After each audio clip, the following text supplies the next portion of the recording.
ndị ọdịnala ekene m ụnụ, ndị ọdịnala nwanne ụnụ nwoke ekene ụnụ, asị m udo dịkwara ụnụ n'ụbọchị taa. Anyị nwawo ndị ọdịnala, anyị bụ ndị kwere n'ihe otu kwuru, ndị ndozi ọdịnala, maka anyị bịara ndozi. Anyị bụ ndị ndozi ọdịnala, anyị bịara idozi edozi, na ya abịaghị iri eri. Anyị si ka udo dịrị ụnụ n'ụbọchị taa. Anyị na-afụ ihe na-eme n'ala Igbo, mana mara na amara na enwere ebe anyị si eme nke anyị anaghị eme. Anyị na-ebugodo ụzọ ka agwụọ ọrịa, maka arụ adịrị anyị. Agwọsie ọrịa ewee kwuba eziokwu, ma nwa ngwọrọ ga-adị ndụ ma ọ ya anwụ anwụ. Ihe anyị bịara bụ imezi ụbụrụ isi. Nna nna anyị hasie ụbụrụ, ọ kwara uru ka a na-ekwu. Kedu ihe mekọtara ụbụrụ na uru? Maka ọ bụrụ na ụbụrụ adịrọ mma, nwanne enwe ihe ga-adị mma n'ime ya. Ọya ka anyị ji eti mkpu a na-agba ndị Igbo, maka na enwere ebe mmiri si baa n'opi ụgbọgụrụ. Ebe ahụ mmiri si baa n'opi ụgbọgụrụ, ọya ka anyị na-emetụ aka, maka na ọya kacha mkpa. Ihe niile m na-enwe ihe m na-edegasịrị ụnụ na-agwagasị ụnụ, mana most of you magonu ndị ata emebigoro isi emebi, ha anaghị eme ya. Echi ị gaghị anụzi destin again, maybe ma anọghọzighị ụnụ agaghị afụzi ihe a na-agwa ụnụ. Olesi ma ị ga-ejezikwe na-achọ ya achọ ebe ọ dị. Na enwere ebe mfụrụ ya sọnwụ ya, enwere ebe mfụrụ ya sọnwụ ya. Ihe niile ahụ ịma na English, ọ bụrụ Igbo ka ọ bụ. Eyes has not meaning in Igbo. Eyes enwero meaning in English, ma afọzikwa na Igbo. Eyes enwero meaning in English, talk less of in Igbo. Ka ihe bụ eye in English? Ka ọ sị na anya bụ eye. Anya is not eye. Anya bụ attraction. Anya nekwa anya, expulsion and attraction. Nna gị ma ihe karịa ndị nwa bekee. Mụ na agaghị ekwe. Ị ga-agwa mmadụ sọntị na ọ sị gị, what is the angel? Edere m eke na orie na afọ na nkwọ, ka a ga-esi eji wee mee sayensị ntụrọ ọmara ka ọ mara. Ime ihe ọ gwara m, I know it very well, is angel. Kedu ihe angel nwere ime n'ihe a na-eke eke? Ụmụnne m biko ka m gwa ụnụ agwụgwa, iwepụ anya a na dị onwe ihe dị ka ọ na-eme m attract na nwa nke amaka. Ewepụ anya, no hate no love. Ewepụ anya, enwere ihe ị na-afụ, ụdaizi enwere egbugbu, agaghị egbu mmadụ. Iwepụ anya, everything goes away. That means mmụọ gị, anya mmụọ gị ji afụ ụzọ bụ ihe a. The anya is the evil, the eye of the evil, because onye nwe na-ebute evil, onye nwe na-ebute echiche ọjọọ n'ime mmadụ. Anya ihe a niile ntị a bụ ntị mmụọ ji anụ ihe. Arụ a bụ envelope ka ọ bụ envelope, you, that's why they can control gị very well. Enwere ebe m na-eje ngasịa, I will get there. Onye ọbụla emeghara manipulate ya ka o believe na visible reality, that is illusion. Onye ahụ ọwụ ka ha na-akpa a slave, because mmụọ na onwe mbụ mmụọ. I will make a plan to control you, maka mma na iwe ofeke. Ị na-afụ ihe anyị na-afụ, ihe ị na-afụ na iro is fake, ọ bụrụ eziokwu. All envelope, man created them because they are smart enough to, because of eye is attraction. So the ga na-akpọ side attraction. Nwa bekee ha makwa, then gave you the fake language to distract you. Ndị occultic one, because the magician know very well.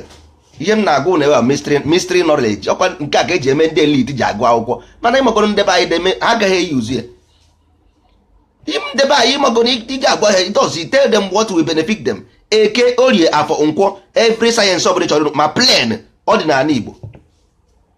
Ị na-ebe akwa, ị na-ebe akwa na a na-eme gị ihe. Nwanne unu niile gbacha akabadị mgbe mpere mpe. Most of you gba akabadị mgbe mpere mpe. Most of you nwere gas eji esi nri. Ịbịa bụ ị na-agwa m na ha emegbuo gị. Kwudatị mbịa na akụ ma agaghị m gaka n'anya. Ịmara ihe bụ eke, orie, afọ, nkwọ, onweghị onye ga-emeri nwu gị n'agha n'ụwa.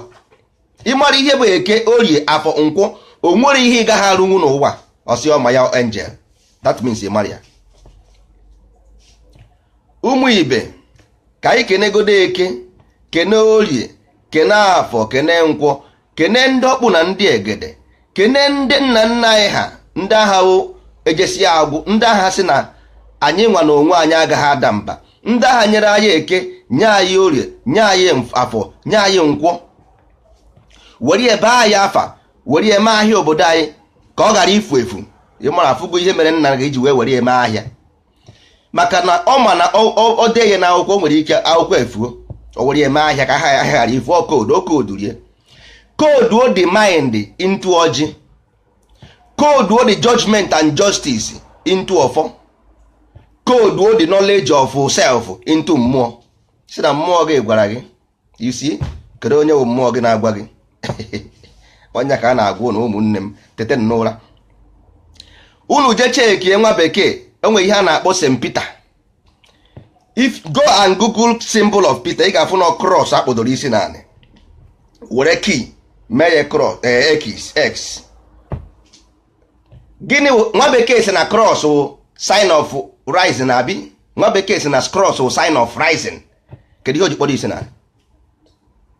Kedu ihe key na-eme n'ebe ahụ? Ka ihe key wụ gịnị? To lock. Kedu ihe pope ọkwa pope represent Peter? Kedu ihe pope wụ? The church, you see. Code break. E break any code ebe amụrụ na amụghọ. Cross ndị ụka si na ọ bụ ebe si eje n'igwe. Cross, sign of cross bụ ebe si eje n'igwe kwa. Mana symbol of Peter. Cross kpọdoro isi naanị. Key bụ ihe a ji akpọchi. E were key na-abụ debe. Key na-abụ were cross kpọdo isi naanị. Pope bụ the father of church.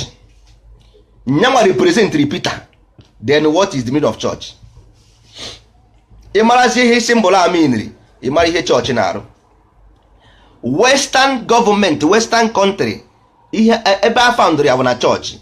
Of church, but ụnụ amụghọ that 12 apostles nwe ihe ọ pụtara. 12 apostles nwe ihe ọ pụtara until you know all those things. O nwere nke a ga-ekwu nwe nke agaghị ekwu. Ịmata all those things niile a, ị mara ihe mere ga ha si eme nke ha na-eme. Ọ sị ụnụ na Jizọs ọkwa Jizọs bụ ka a na-akpọ ya nsogbu adịrọ. Ọ chọọchị bụ gọọmenti ahụ ịfụrụ. That gọọmenti ahụ ị na-anụ gọọmenti ọ ya representịrị chọọchị. Ọ chọọchị representịrị ya. Nothing more, nothing else. Gọọmenti ọkwa ha nwee ministers. Ministers abi kedu ihe bụ the apostles? Kedu ihe bụ aka ọrụ ndị apostles?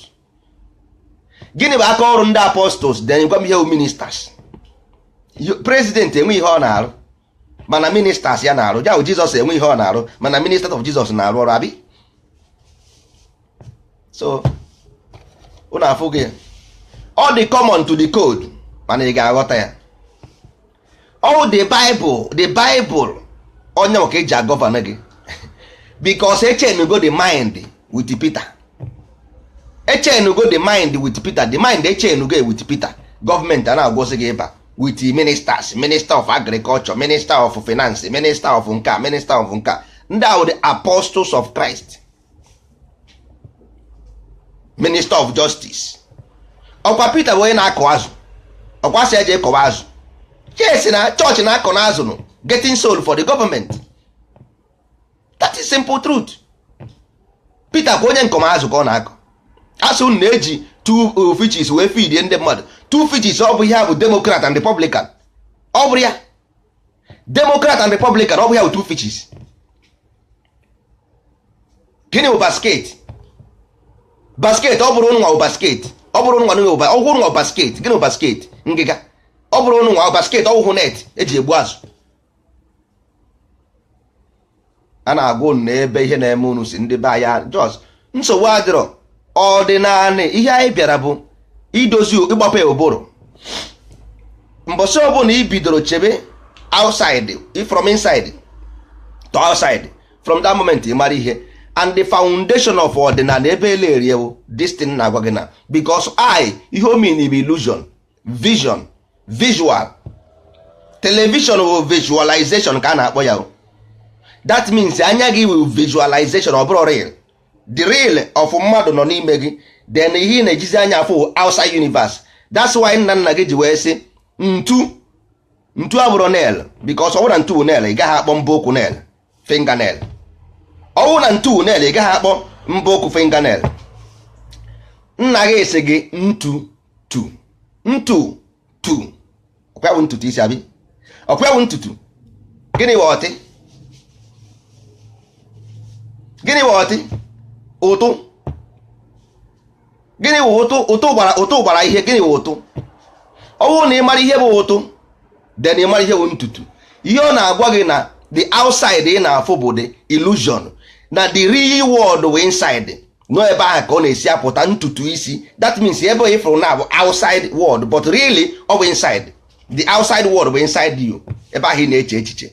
Until ị ghọta ihe a m na-ekwu until then ị nweghị ike ịbụ mmadụ, because mmadụ ga-anọrọ ya you a slave, because they were been a slave to visualization and material. Emego enslave to visualization na-abụrụ eziokwu, and the visualization is an illusion, ọ bụrụ eziokwu. That's why you die, because you must, this illusion must die, is not real. So ihe ọbụla inside, ihe ọbụla mmụọ gị na-echete, if you want to use it, then mmụọ gị chete something gị wee conquer people, to conquer their mind and confuse them. You begin to manipulate them, practice them, produce them, every material, and then gị in control of those materials. And they wepụ eke, wepụ orie, wepụ afọ, wepụ nkwọ, nothing exists.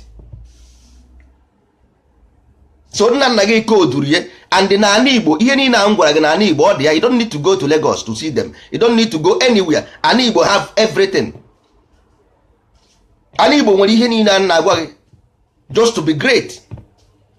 But ihe mere bụ na anyị dị distracted, enwere akpọ we have been bamboozled.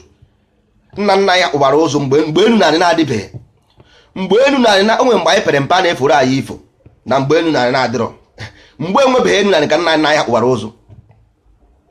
Onye na-akpụ ụzọ enwe ihe ọ gaghị arụ olesi ma ọ na ọmara ya.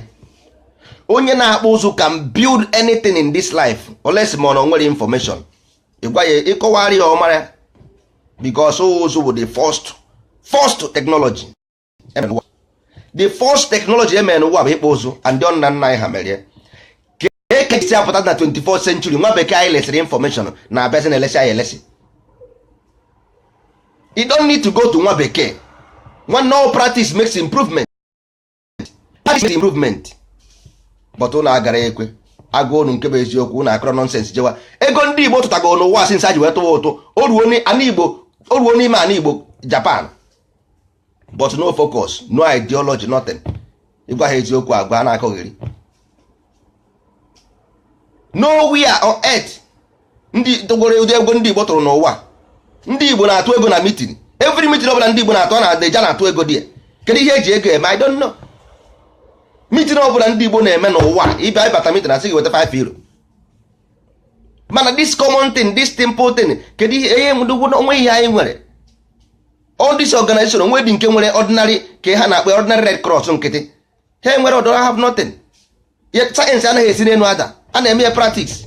Science bụ culture. Ị ga na-eme practice like na ịfụ ndị a na-akpụ ụzụ, all bụ generation ka ọ bụ. Jee meet onye ọbụla na-akpụ ụzụ, all generation ka ọ bụ. All father, from father to father.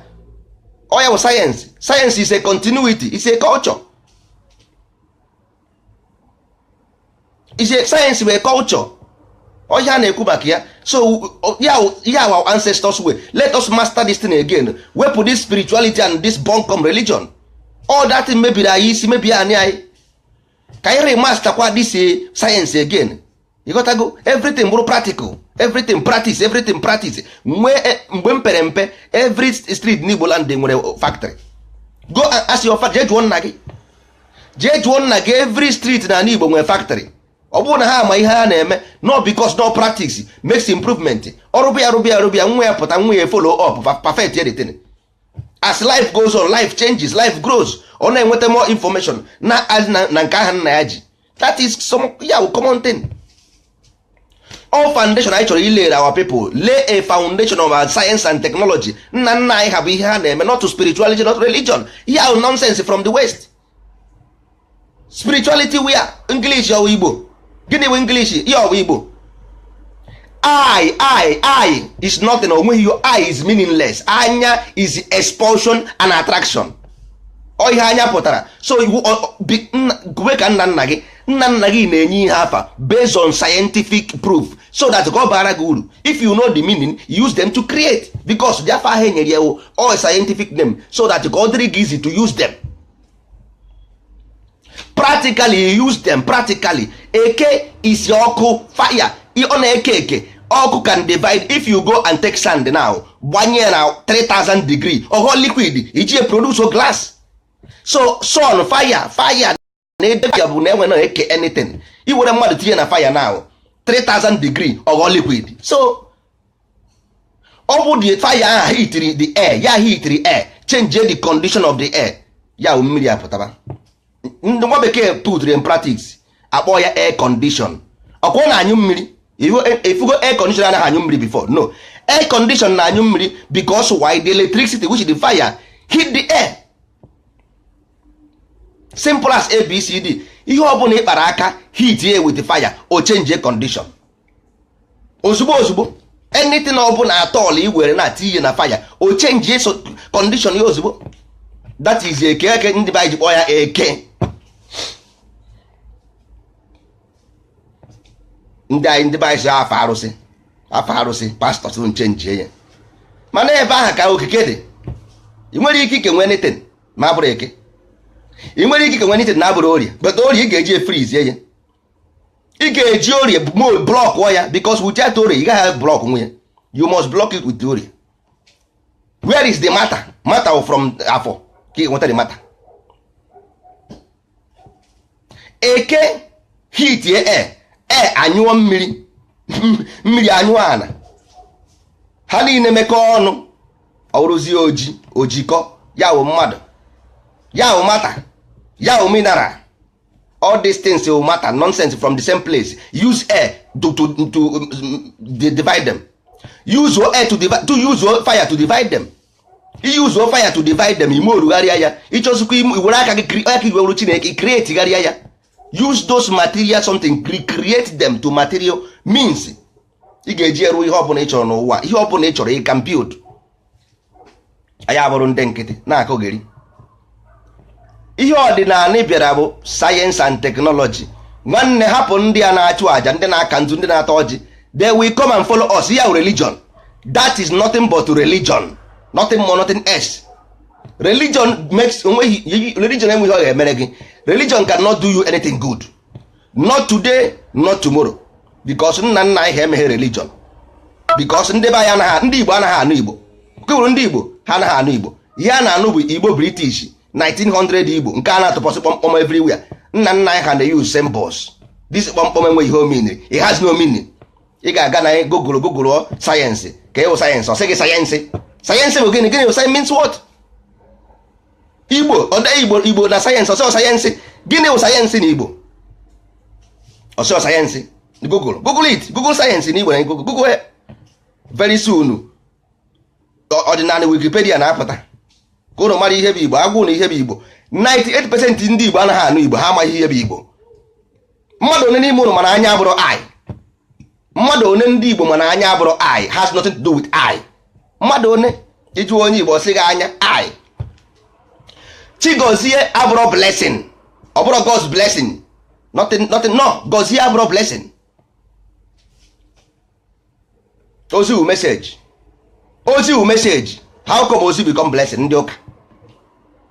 Ndị ụka how come ozi become blessing? Ndị ụka biko na ajụjụ ka m na-ajụ unu. Ka ihe mere ozi blessing ngozi? Kedu ihe mere ngozi blessing? Ị na-eje ụka. Ndị ụka agasa anụ unu isi tesasị unu anya. Ị maazị asụsụ nna gị. Everything with English, everything in English, everything in English. English enwere meaning. English bụ asị. All language ndị asị, ndị na-asị asị. Onye mere ndị ụka na-aka ụka a na-use English, ndị pastor. Ị na-anị ya. Oh, Sherry, God do this every. You see, ha na-asụ Igbo. Enwere Pentecostal church ifu na-asụ Igbo aka ụka. Ndị egelege. So a na-agwa unu nke bụ eziokwu. Ọ bụrụ na ị mere ọdịnala ọ bụrụ by force. Ebere anyị na-emere unu. Mana ọsọsọ ya ka eji eje. Sọsọ ya very soon media anyị ga-adị oke. Anyị ga-enwe standard media. Ọ bụrụ nke Igbo nwere media. You nwere standard media Igbo nwere ihe anaghị eme ndị Igbo. CNN, without CNN, without media America, you will not know who is America. Without CNN, onwere ga amonye bụ America. Without BBC, onweghị ga amonye bụ British. Without Deutsche Welle, onweghị ga amonye bụ German. Without French 24, onweghị ga amonye bụ French. Shame on you ndị Igbo. Shame on you. Common media you don't have. Propagate your information and your idea. Abịa were nonsense nkarị arị agaghị na Facebook na-akọgheri. I were ihe apịrị apị ma ihe akwa na-ekwugheri. I were ihe apịrị apị iti na public media na-disgrace mmadụ in this 24th century. Ebe ụmụazị na-arụ plane na China na-arụ moto. I were ihe apịrị apị ma ihe George si religion ka tradition. Kedu ihe na-eme ndị Igbo? Ụmụazị na Japan na-arụ machine, na-arụ moto, na-arụ anyị were ihe apịrị apị ma ya George our ancestors way ihe a bụ your ancestors way. Kedu ihe bụ eke? What is eke then? Gịnị bụ orie then? Gịnị bụ afọ then? Gịnị bụ nkwọ then? Ebe ọ bụ na ihe anyị nwere ike ịkụziri ụmụ anyị to develop, to build plane, to build everything, to build motorcycle, to build machine, to build generator, to generate electricity. Ọ bụ ihe mawa ihe apịrị apị akwa eburu ite ọ na bujuo anwụrụ na-afụgharị na-ekwugheri. Oluzie mgbe a ga-abịa ndị na-agba egbe bịa agbagbusi onye ọbụla. That is deceit. Ihe ahụ deceit ka ọ bụ. Why are you deceiving your brother? Ịgba na datin enwe ihe ọ ga-eme. Ọkwa ihu gị na ọkwa ma odechi gbakpọ everybody. Agba gị na odechi gị gbatuo ya bụ deceive na ka m mesi anọkọta deceive ụmụnne m. Iwere datin ruo ndị agbaja gị isi odoge anya. Science and technology, only 20 people scientists, only 20 scientists mechie all the whole places. Only 20 scientists, the whole place are sink yapia.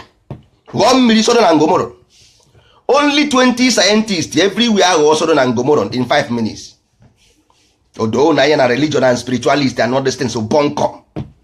Only 20 scientists Igbo land aghọ Japan. Only 20 scientists Igbo land aghọ Japan in one day.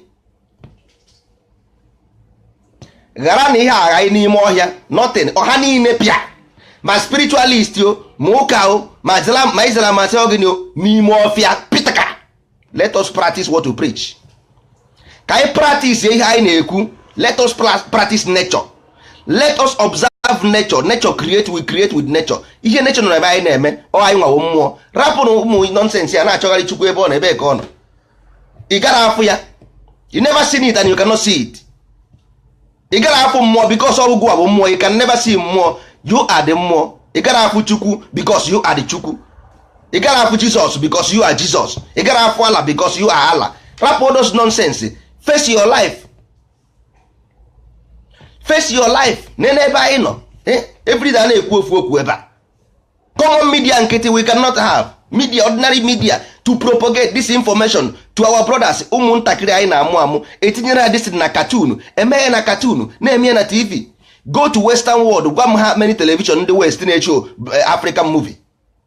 How many Western country na-echo African movie? Mgbe m bịara here sef ana m agụrụ ha Indian music. Chere ha ama ihe ọ because ana m watch Indian film na Africa. Mgbe ebe a na-agụrụ ha na gịnị Sunita na ebe akwa sị na panty ya sara mbadịmba. Nna ndị asị m gịnị ka nna akọgheri nsị a ịmara Sunita unu nọkwa fa back o ọsị m gịnị wụ Sunita nsị a Indian film na ọsị m Indian film na ebe ka ọ na-eme doma ya na nna nwanne na anyị nọ ebe a na ezigbo akụkọ na ịba nsị ụnụ ama ha nke a na-akpọ m tere ime n'ime anị ya tere ime n'ime anị ọsị m gịnị ka nna akọgheri dị ihe asịrị nwa bekee sị m gịnị ka nna ekwugheri nsị ịma ha tere ime n'ime anị ya ịma ha ama Akụba Anthony ịma ha ama Akụba Anthony ọsị mba ha nsị na Afrịka bara na akụkọ so anaghị awọchi Indian film ebe a ọsị mba nsị adị m anakwa Afrịka short nsị adị m anakwa Afrịka ke nke anaghị awọchi Indian film ebe a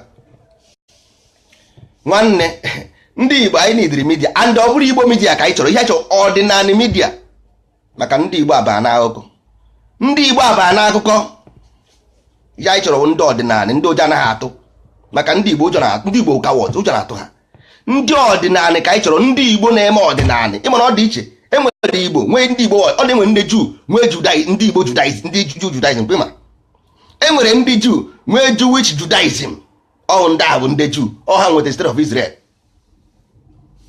enwere ndị Igbo nwee ndị ọdịnala Igbo ndị sị na ha agaghị eso anything external na ha nwa bụ mmụọ n'onwe ha ọwụ ndị ọdịnala kwere na ha bụ mmụọ ha bụ Chineke ha na-eke eke ọwụ na ị chọrọ go I create for you ị chọrọ osobe anyị n'azụ enwere Jesus nwee apostles nwee the followers so don't worry yourself either you go to apostles or you go to followers but anyị nwa mere agree that we chose to be the Chineke don't worry yourself ọwụ na Chukwu na ị chọrọ ife Chukwu nsogbu adịrọ we give you religion to worship don't worry yourself ọkwa Jesus ka ị chọrọ we give you gịnị ka ị chọrọ Chukwu we give you Chukwu to worship if ọ bụ na your problem to worship mgbe iruzere na ndị mmụọ Chukwu ya eji koboko chụchi agha ebe iru ebe a Chukwu ejiri koboko chụpụta gị n'ụwa wee gwa gị ka eke isi ịnọkọtara nnọọ otu a nsị kechaa gị nnọọ kesie gị nnọọ nọdụ n'ime gị iru ebe a na-achọ ebe ka ị na-achọ m eje ebe ka ị na-achọ m eje ebe ịmụrụ ọmụnwa bụ mmadụ. Ọ bụ anya ewepụ anya mmadụ goes away. Remove the eye, life goes away. Ị maazị onye ojii mara onye ọchị mara moto. Remove the eye, life goes away. So all the life bụ the illusion. Onye bụ anya mmụọ ji afụ ụzọ. Anyanwụ gịnị bụ anya? Expulsion and attraction. That is hate, love.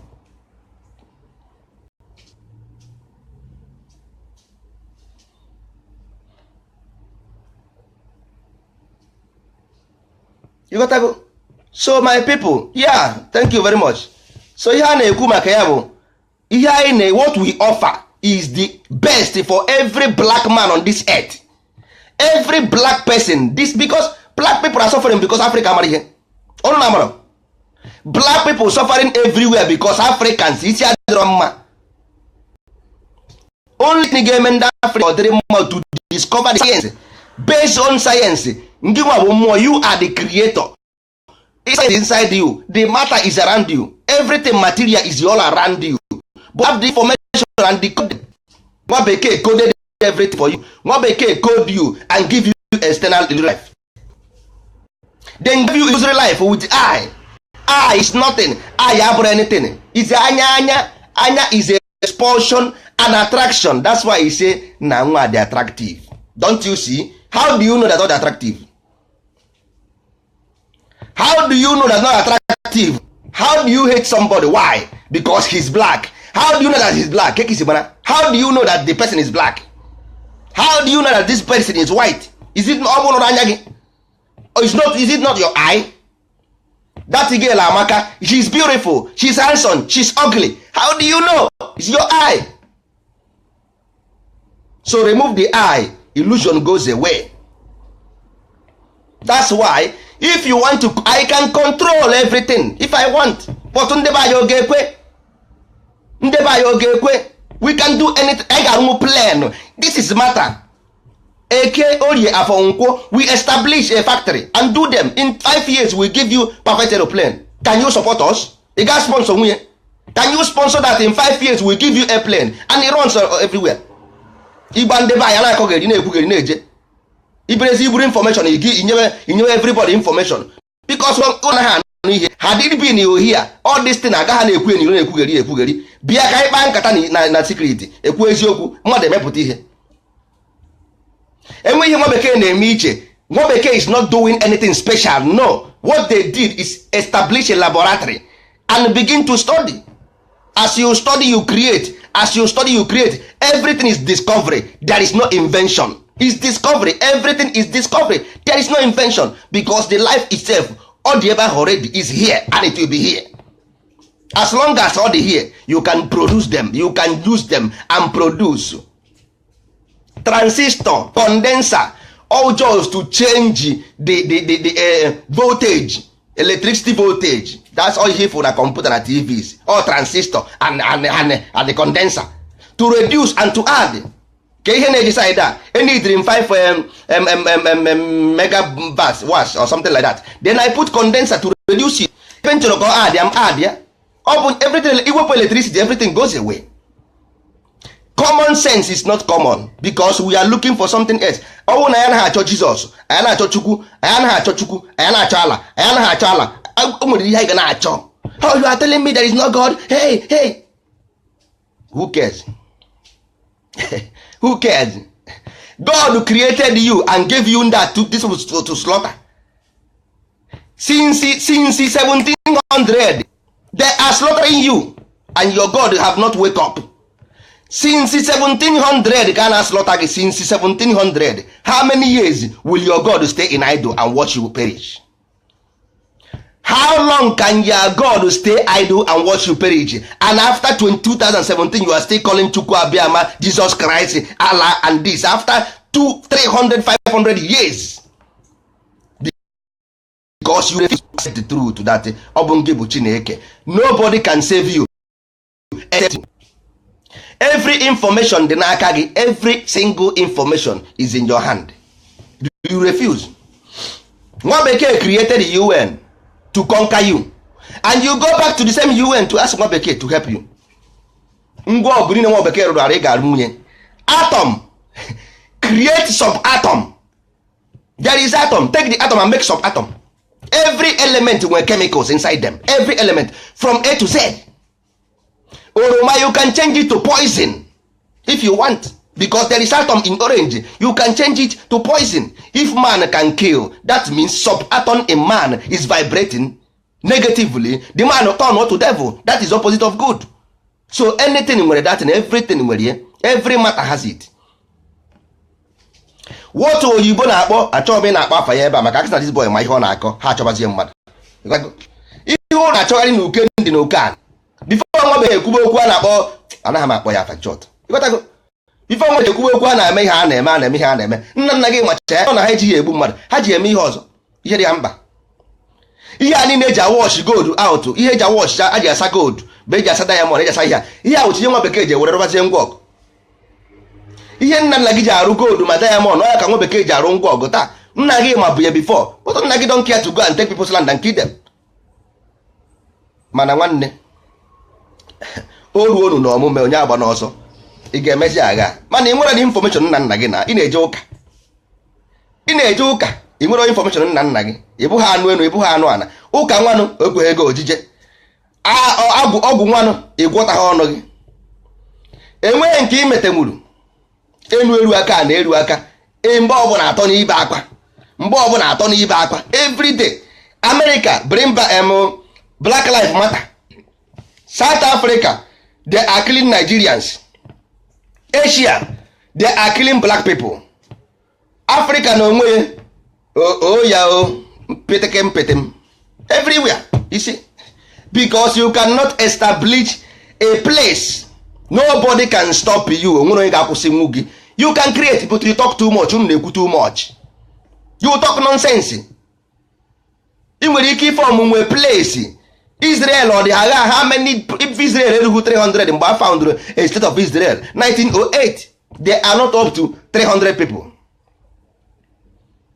Here 300 people found the state of Israel, they are not up to. Go and do your own research.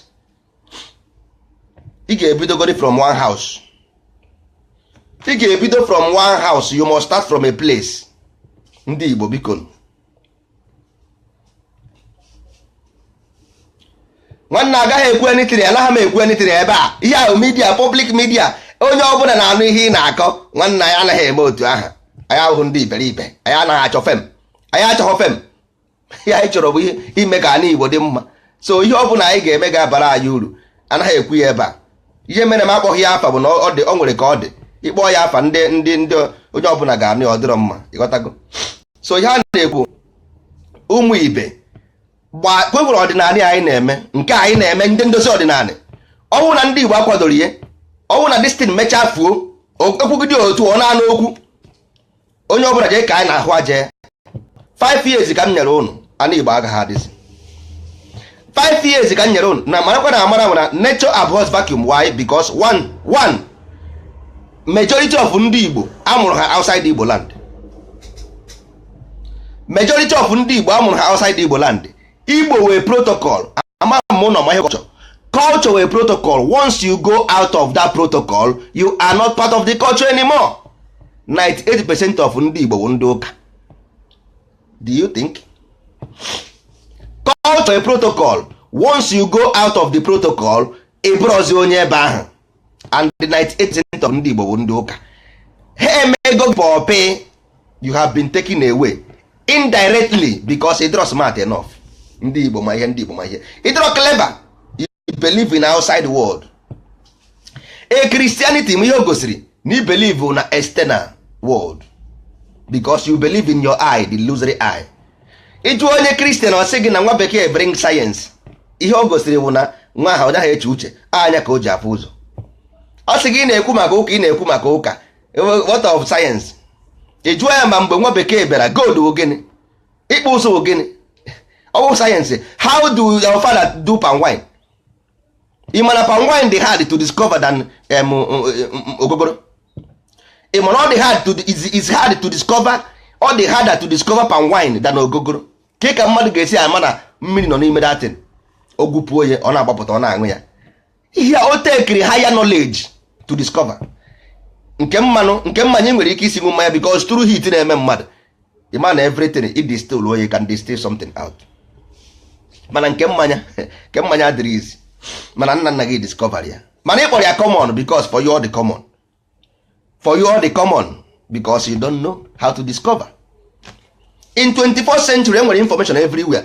anyị enweghị ike discover anything. Just gwa m one single thing discover na Africa, ofu ihe ọfụ discover na Africa sị ihe a bụ ife ọdịra adị.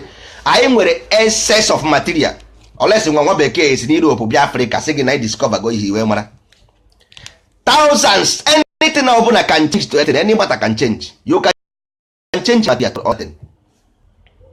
Ị nwere ike change any matter, something, any material something, you can change them to different thing. But mba, ndị isi ojii agara eme a na-eche mbosi ndị nwa bekee si Europe, Africa, America bịa Africa. I say we have discovered. Woe betide us. Nye na anyị media, world class media. Nye na anyị world class media, ọdịnala ka anyị chọrọ, nothing more, nothing else. Anyị ga-enye unu sayensị, anyị ga-asa nwa bekee ụmụ ha, their children, anyị ga-asa ha isi, ha afụba ndị ojii ka mmadụ, because kịta na-afụnụ ka ndị mmụọ. Nye na anyị world class media, anyị ga-azụ ụmụazị unu from childhood through comics and cartoon. Anyị ga-azụ ụmụazị unu ha eto mara ihe, saa ha isi, tinye ezigbo ogwu n'ime mgbe ha pere mpe through cartoon and movies. Anyị echenji Hollywood movie, ordinary movie to world class. Nwa bekee na-awọchi ya, ọ propaganda ka na-akpọ ya. Nye na anyị world class media, anything ọ bụrụ na chọrọ anyị enye unu. But can you listen? Ị ga-ege? Mba, unu ji ego too much money. Ọ na-atụ container, o nwere na Lagos, o nwere na Japan, o nwere n'ugwu Hausa. What is the need? Ebe ọ bụ na iritesi ụwa na-elele, mkpụrụ obi ga-efunarị gị. Isi has value. Must president chọọ o close account gị na mbọ ha chọọ Senate e declare gị wanted by EFCC, a short oge down nke aha goes away because nwere atụmatụ. Anyị jikọ ihe mana anyị agaghị egbu aka ezigbo nsogbu n'iro. Anyị na media ka nọ kịta ọgụ media ka na anụsi ọgụ media agabazi ije okwu. Mana ihe nchọrọ bụ ndị Igbo, ndị onye ike agwụgoro, ndị ahụ ike ụka gwụrụ agwụ, nye na anyị world class media, ma telivishọn ma redio. Nwanne, don't worry yourself. Anyị nwere ndị ga-ese a perfect comic cartoon from childhood, because anyị ma ihe ume pụtara, anyị ma ihe agwụ pụtara, anyị ma ihe osu pụtara, anyị ma ihe eze anị pụtara, anyị ma ihe amadụ ha pụtara, anyị ma ihe anyanwụ pụtara. Ihe a niile unu na-ata ọjị ekwugheri nonsense. Anyị ma ihe ọ pụtara, onwe ihe ọ nwere eme with those spirituality nonsense. This has nothing with spirituality, prayer and religion. Bunkum. Ihe a bụ nke ka a na-ekwu maka everything about attaining the higher self, to grow your soul to a higher self. Not religion, not spirituality. Na ndị a bụrụzie nonsense bịa ijezie n'ezigbote lake, a very beautiful lake anyị ga-eme anyị rụsịa, ọ bụrụ tourist attraction. Ije ebe ahụ were nwa bebi nonsense wujuo ya si a na-achụ aja. Ị na-achụ aja igwere hai. Mgbe ị pere mpe, you know nothing about this thing. You just dozie all of a sudden what you created with your perception, your own perception, you created them as God and make them God and worship them. Even a mental disorder. You worship what you created with your own perception. You mold them with your osisi and give them meaning and begin to gboro ha ọkụ, gboro ha ewu. You see, and onye ọbụla gwa m na nna ha mere ihe egwu imi aka n'anya because I can prove it na ọbụrụ ha mere, no stupidity. Ọ bụ iberibe. Enwere some ndị ọrụ anụ na-ata ọjị. Yes, there are some ndị ọrụ anụ na-ata ọjị mgbe aha na-eme iberibe. Kịta mgbe ndị ọrụ anụ kwa na-atakwa ọjị kịta akpa nna ngwa ha eziokwu, they still refuse to listen. Orukwa echi ha sị na nna anyị fere arụsị. They are the same people doing nonsense today. These people na-emekwa nonsense today, nna agwakwa ha again kwa si ha nna, this is what ihe abụ ihe nna anyị ha mere. Enwere few people may mislead mee mistake na-aka ndụ na-ebute chi na-eme nka, but they are minor people because they are illiterate. Amaghị a na-akụ kịta na-akụwara ha na-ebunye ha ahịa si na na-ekwe ihe ị ga-eme ime ọbara gị uru, na-ekwe ihe ị ga-eme ime ị nwere opportunity ịnọ na your land, come and take information and become somebody ka ịdị great so that the world will respect you. Aha ekwutie n'okwu God must respect me, world must respect me, I am black, I'm proud. No, ka ihe na-emepụta ọsị mma na ọ bụ ịka nzu naanị ịchị karịa mma na ọ bụ ụmụnne pụta eloro ha chi nara ha 50,000 naira, ndị na-agba ọkada, ndị na-anya keke, nọ nke a karịa mma. Ị ga-emegide ihe awụrụ mmadụ? Ị ga-emegide destin wụrụ mmadụ? Mba. Ka arụọ kọmpanị, arụọ kọmpanị ọba mmadụ 500, arụọ kọmpanị everywhere ọba mmadụ 500, arụọ ụlọ ọgwụ onye ahụ na-aya agwọ ya, agbapuo mmiri mmadụ na-aṅụ ezigbo mmiri, ọ prevent diseases and sickness. Ọlọbụ ihe adịrọ mma ka ihe dịzi mma. Ọ bụrụ na dịsị na adịrọ mma ke nke dịzi mma, igwe ha na ndị Igbo eziokwu ọmakpụ n'okpuru bed consent jewara, ọ bụ my ancestors way, ihe a bụrụ my own. Ọ bụrụ na ancestor ọ bụrụ my own, ọ bụrụ na your own ancestors way ọ bụrụ my own, ọ bụrụ our own, or is your own ancestors way, not my own. Ihe m na ebe ahụ to protect your ancestors and defend them. So if you want to ịchọrọ Igbo iberibe, go and be by yourself, nobody cares. But ịdeti n'afa ndị mmadụ for nothing. Ndozi ọdịnala bịara ndozi ụka awụ naanị. M bidoro okwu ekwuru m maka ụka, ekwuru m ihe ndị ụka mere. Agwara m unu na Peter, the symbol of Peter, go and google it yo. The symbol of Peter bụ cross kpọdoro isi naanị. And ọ bụrụ na ndị ụka na onwe ha sị na cross bụ Christ, ọkwa Christ ka cross nọ n'ọwa ya bụ consciousness, to rise above the consciousness. Ọkwa ka esi wekpodo ya isi naanị, werezie kii. Gịnị bụ kii? Igodo. Gịnị ka eji kii eme? Mgbachi. Akpodo cross isi naanị, were kii na-abụ tinye. That is your meaning, all symbol ka ọ bụ. Symbol a mean to lock your mind. The na cross for them is consciousness. And the new cross ebe ahụ Jesus nọ, the head of consciousness. Where is light? Where is the brain? E were edebe naanị, were kii tinye. Onye bụ the symbol of Peter? Pope. So if Pope the head of the church, and the bụkwa the na-ekwu okwu ya, nwanne marazie enu na onye na-egwu ibe ya ebe a. So ihe a na-ekwu bụ na chọọchị gbachiri gị obi, ọ ya gbachiri unu obi. So ihe na-eme ka ma ọjị na-ata o ha because ọ chọọchị ka eji wee zụ gị. So ị like ọzọ nwa bekee na ndị ọcha ịmakpụrụzie ebe a